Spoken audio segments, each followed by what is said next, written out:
You remember like over a month ago when I was going to give you a birthday present that I never did? Yeah. That is so cool. What's up guys, I'm Sam, this is Sam's Designs, and I haven't uploaded in over a month.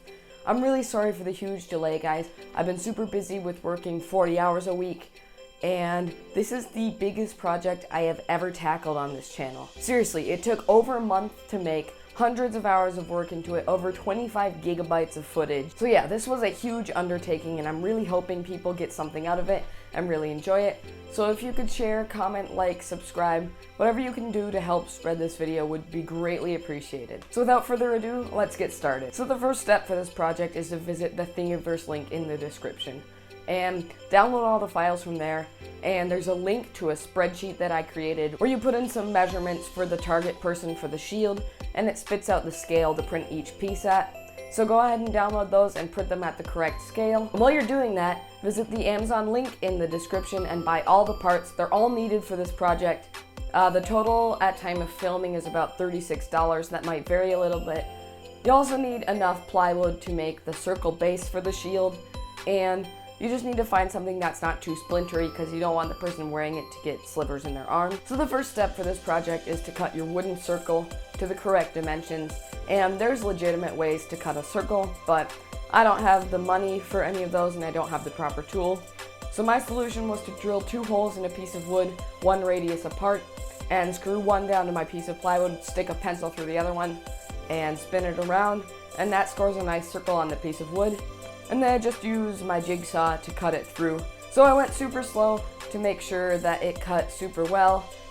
For reference, this clip is playing at 1000% speed, so you can see how slow I was going.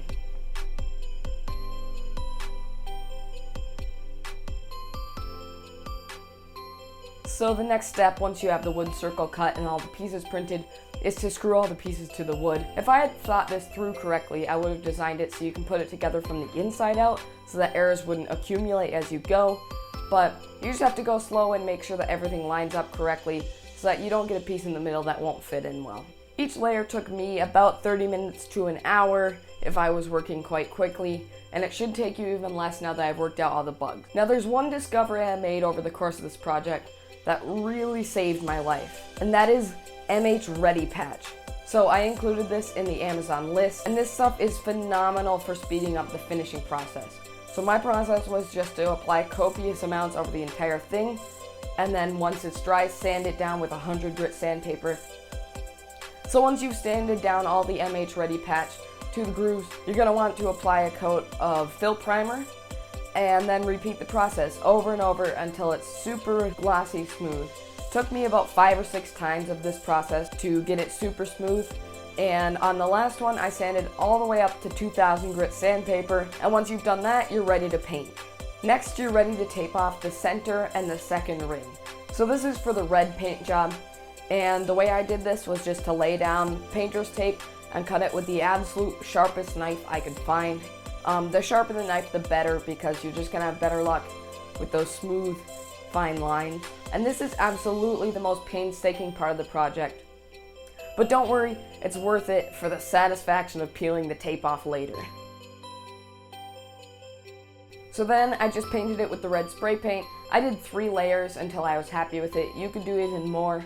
And when you're done and it's dried to a tacky finish, then you're gonna wanna peel off the tape. And this is so satisfying.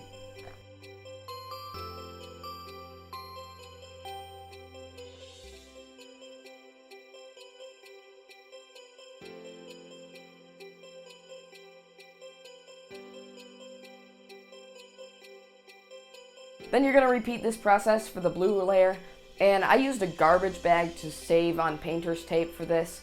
I just cut a hole in the center and taped off the detail lines, and that saved me from using a whole bunch of tape to cover all the outside rings.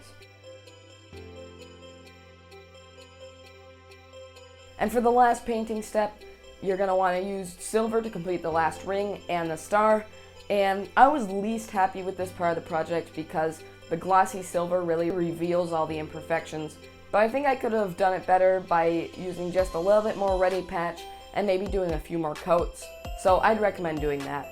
So the last step for this project is to attach the handle and the arm piece to the shield.